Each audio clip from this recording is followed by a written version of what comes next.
Hi everybody, welcome to part 14, I think it is, building the warehouse. So I have the garrison wall cemented into place.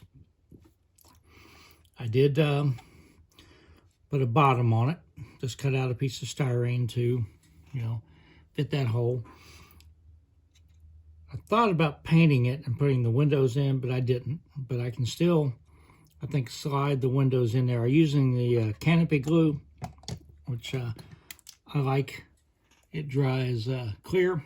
I can put a little blob of canopy glue in there and slide the windows down. I think I'll be okay. But of course, I'll paint the whole thing. So what I'm working on now is the floor. I decided to put, excuse me, I decided to put a foundation on it. Foundation is just styrene. Now in Southern Ohio, I know you probably can't see it a lot. Southern Ohio, where the canal came through, a lot of the canal locks and things like that were built out of sandstone. So a lot of the buildings, older buildings in Chillicothe, have sandstone foundations. Now, this building was built in 1866. So I had a piece of styrene, and I measured 2 feet, 2 scale feet, made a mark, and I just took my little file and sort of had an edge on it, and I just drug it down to make an indentation to look like that's a seam.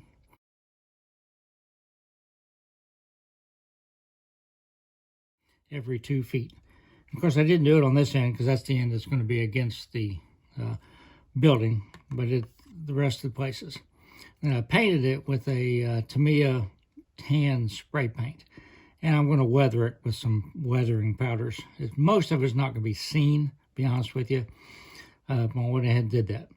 I wanted to have a floor in the building. Remember I told you I had the door open. So I took some evergreen siding and I cut it out to where it will, match up. So when I glued it, basically the building sits on the inside of it. I had these little, I guess, stoops or whatever you call them, where it comes out. I painted it just with a Tamiya, light gray. And again, I will weather that with weathering powders and stuff.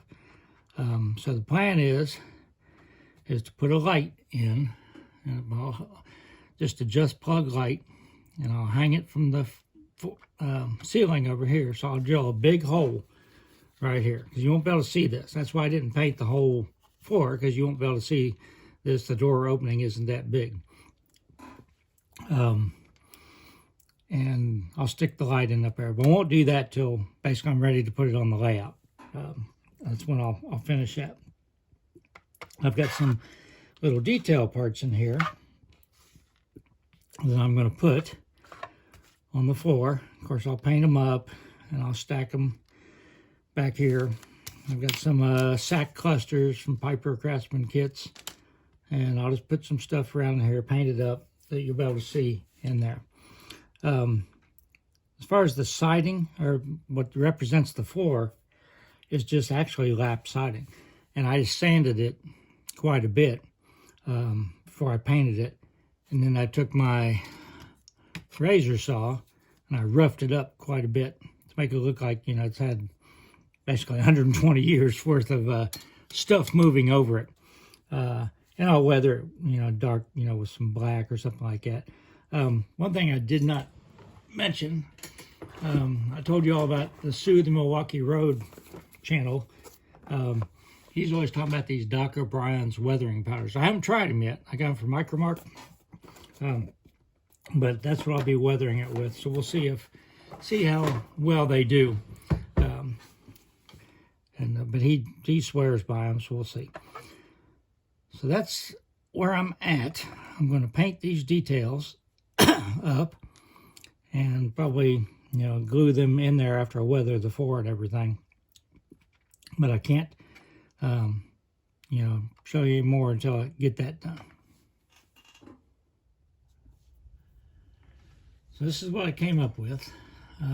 Again, I just used the tools, the detail parts that I showed you. I just painted them up by hand. Then I used some Doc Brown O'Brien's weathering powders. Dry me black and then some white on here to make everything sort of dusty.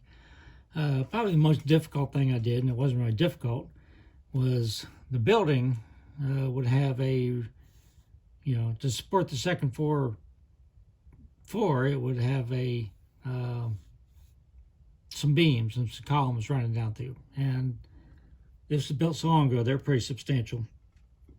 I just took some styrene strip, my magnetic jig.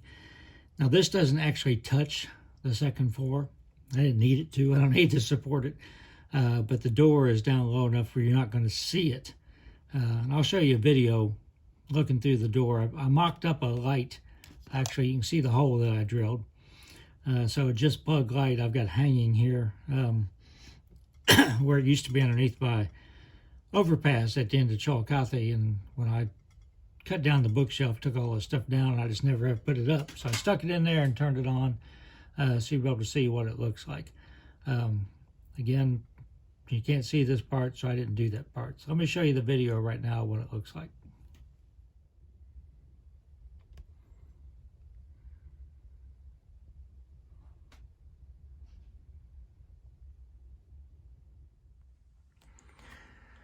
Well, that's about all for now. Been working on this on Sunday, trying to take it easy on my knee, answering a lot of the comments from the coupler video. So I will work on the coupler video to try to get that out sometime this week. So I'm going to work on next. You can see it's sitting flat now. I don't know why it wasn't sitting flat in the video. What I'm going to work on next is this little one-story lean-to in the back. Now I imagine the original building had doors back here because it was a railroad warehouse, but they're covered up by this little one-story lean-to in the back, and that's what we'll work on next. And after I get that done, I can paint it because we're getting pretty close to having this thing done. If I can get that done, glue it on there, and basically all I have to do is paint it and then figure out the roofs, and we're done. So maybe 2 or 3 more episodes and it'll be done. So thanks everybody for watching. Again, I always welcome questions and comments. Everybody stay safe. So somebody asked to see the cats. I will show you all the animals again. Here's Jazzy, and Mouse is beside me. He said she likes to rub. I'll show her again in a few minutes. So this is Tux. He's the oldest and the smartest and the orneriest of the bunch. Definite ringleader.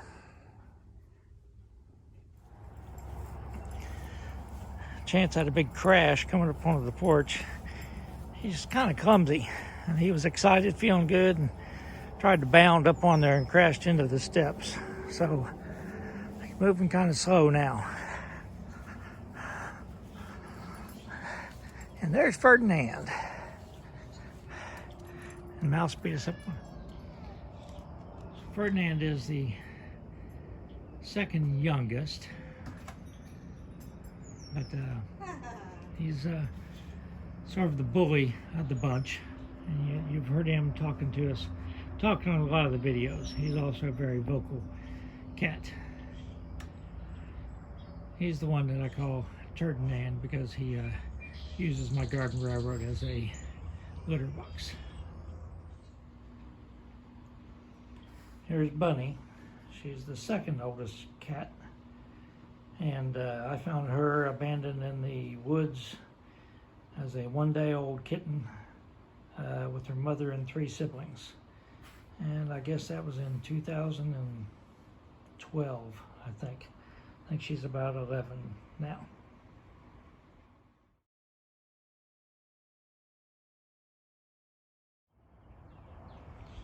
So this is Miss Mouse. She's the one that was meowing the other day in the video. She likes to rub on everything. And we found her as a kitten 8 years ago. I've been dumped. She's the baby of the family. And she's very, very vocal.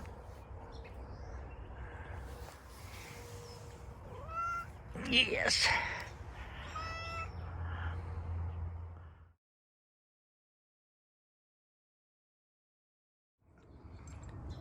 Say hi, Mouse. Good girl.